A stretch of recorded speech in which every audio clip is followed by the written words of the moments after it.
you say to those friends, you know, because we both have friends in the profession that have kind of gotten lost in the bouncing around to chase the dollar thing?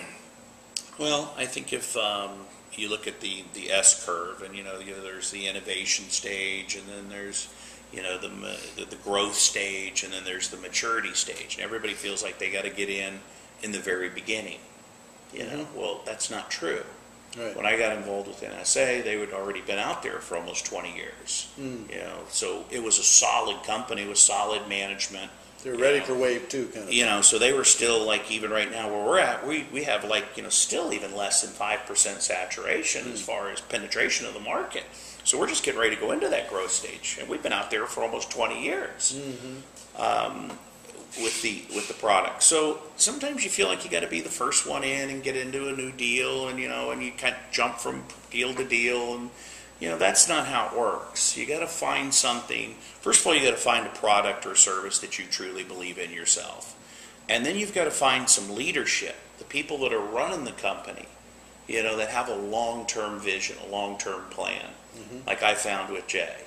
And, and then a system that is duplicatable, where new people come in and they're having success, not just the people at the top. Right.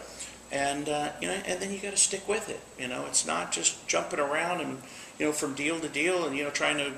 The people in my business are not network marketing pros, or right.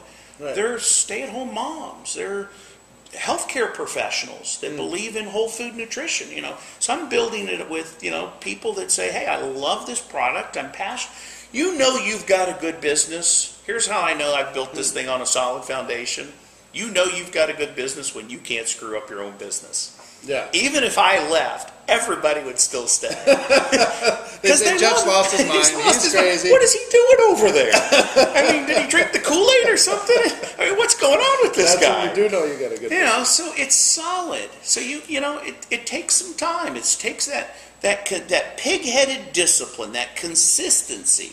Where you just got to do it consistently, day in and day out. It's like putting one foot in front of the other, going from point A to point B. Right. And I'm also very clear, one of my mentors, a guy named Larry Thompson, he talked about, he said, Jeff, the majority of the people are just going to be users. Yeah. 85%, they're just going to do it part-time sometime, and that's okay, and that's fine. But you get that, that 10% or that 5% or that 2% that really want it. And that's the ones you really lock in with and build some teams with. Yeah. Like the Vim and Birga Planga you met last night. I've taken my business, not only did I build it here in the United States, but I've gone to 20 plus countries. Right. And always kept building, always kept recruiting, staying in the building mode, and got out of my comfort zone and into some uncharted waters. Right? And, the bigger the problem, the bigger the paycheck. Some of these countries were not easy to open, but I understood there was huge rewards if you could figure that out. And it's just been very rewarding. So on a lot of levels, emotionally and spiritually, and like I said, with just the relationships and continuing to grow and serve. Yeah.